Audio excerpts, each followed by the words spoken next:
that they lost that game. Some of the other games we had going on, one that caught my eye was Missouri State and Northern Iowa. I know that people don't really follow the some of the other smaller conferences, but that was a big game to me.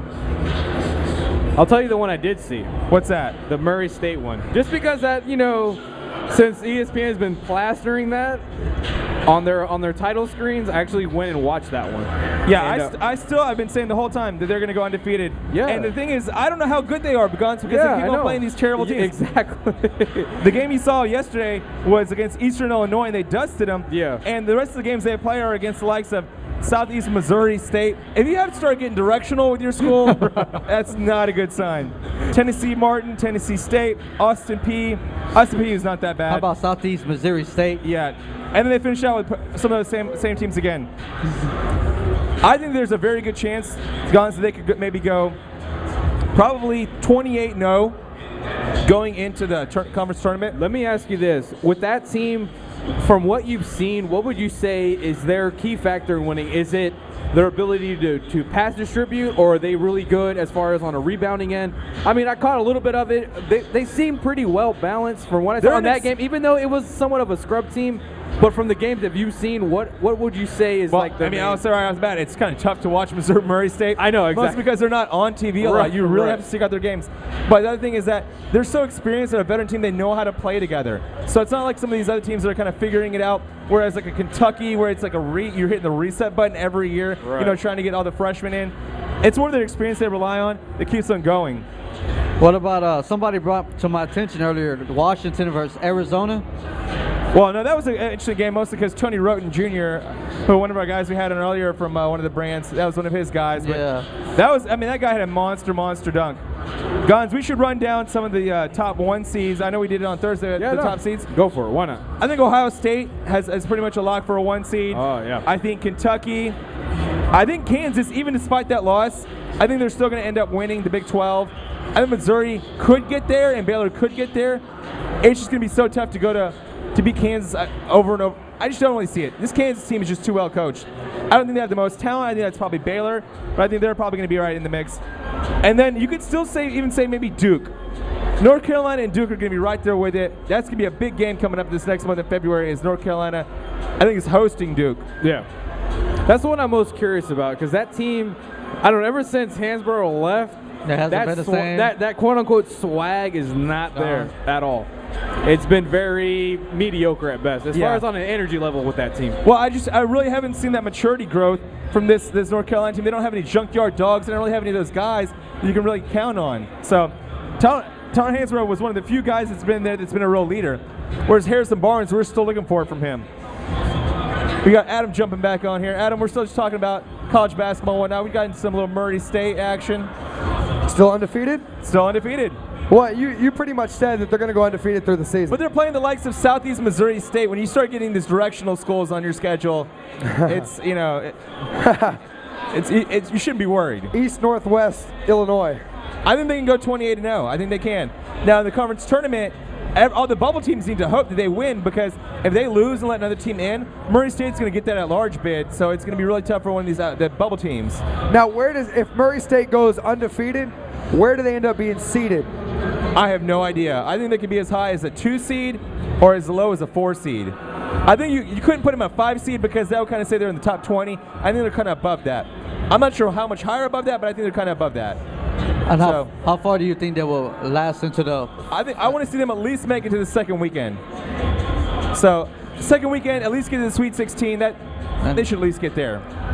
Well, who are some of the other teams? Of course, I just heard you talking about North Carolina when I walked back up. Man, it's crazy just getting to the bathroom here at Reliance Center. Crazy. It's ridiculous. That was a team that we thought we had big expectations for before the season. And I think we kind of put the cart before the horse. We gave them all these accolades because of how they finished out last year. And when they finished out, I don't mean it was second half. It was kind of like the last couple weeks of the season they kind of got hot, and then it kind of seemed like they carried it over into the conference tournament and into the NCAA tournament. But they kind of after they lost, we were all so ready to say, look at all this talent this team has. Look at all the talent they have. And they never really had done something to accomplish for a whole season to say, look, this team's coming back. Not like a Florida team where they'd already won it and were bringing back the same team. That's right. Well, who are some of the other teams under the radar right now, Andrew? Under the radar, I feel like a lot of the Missouri Valley Conference out there in Mountain West, UNLV, San Diego State, Steve Fisher, that team has been outstanding this year. I'm still surprised how well they're playing. Well, they made a run last year. There was a lot of hype on San Diego State going into the tournament last year. There was a lot of hype because they had a lot of good players. They had Kawhi Leonard, who was a highly touted player. Wow, they lost yesterday apparently to Colorado State. I did not know that. I just found that out. And they got blew out too. 18-2 going into that game, though. I mean, that was pretty impressive. They lost to Baylor and Creighton. Colorado State. Wow, that's pretty disheartening to learn. You mentioned Baylor, Andrew. Let's talk about the Big 12 a little bit. Well, the Big 12 is still pretty much anyone's race. I think them, Missouri, and Kansas. I'm still taking Kansas because Kansas is one of those teams that they've won it so many times in a row. You just got to keep on picking them because they just have that coaching, the great coaching, and they just have that swagger that they're never going to lose at home. Baylor is still a team that's sort of a program that's still sort of on the rise. Right now, the conference looks like 7-1 Kansas, 6-2 Missouri, and 6-2 Baylor. After that, it's pretty much a big discrepancy between there and the next best team. I'd probably say is Kansas State, but those are probably. It's going to be really, really tight on where that race finishes. What's happened to Baylor? I just don't think Baylor has any real oomph. They don't have any junkyard dogs. They don't have any guys that you were. Quincy Acey and probably Pierre Jackson are the only guys I really like on that team. Perry Jones just doesn't do it for me. I wouldn't draft that guy if I was an NBA GM that had a high lottery pick. I just wouldn't. He doesn't play with high energy.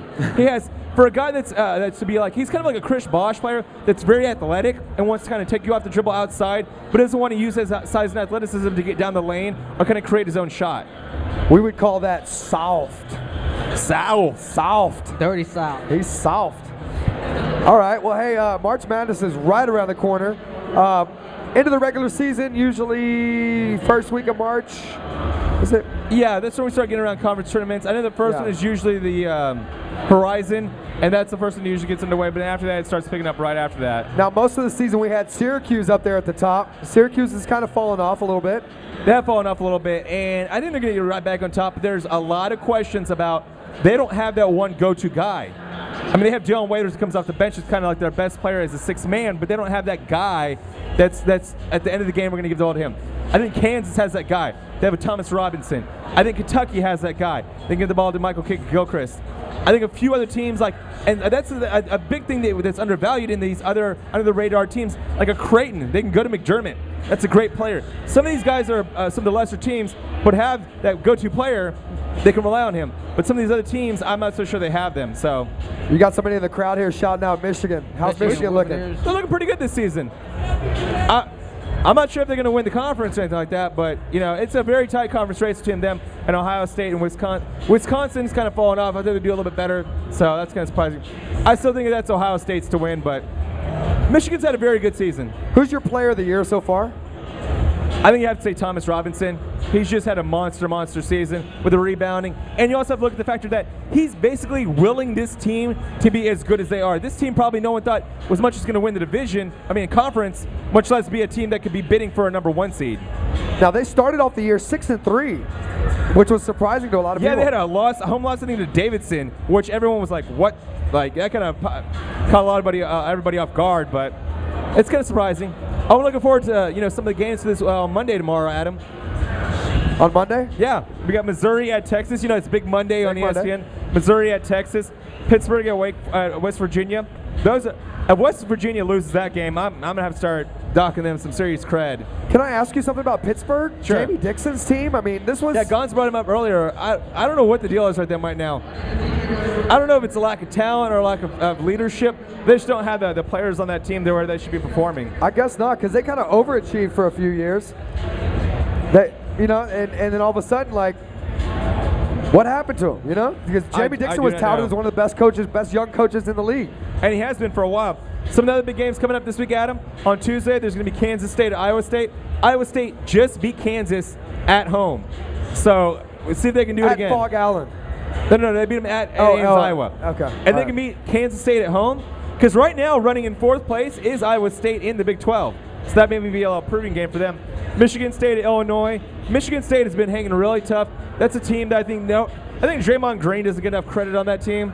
It's kind of a guy that flies under the radar. And everyone knows whenever Michigan State gets in the tournament, everybody starts picking them in their bracket because they know how good Tom Izzo is as a coach.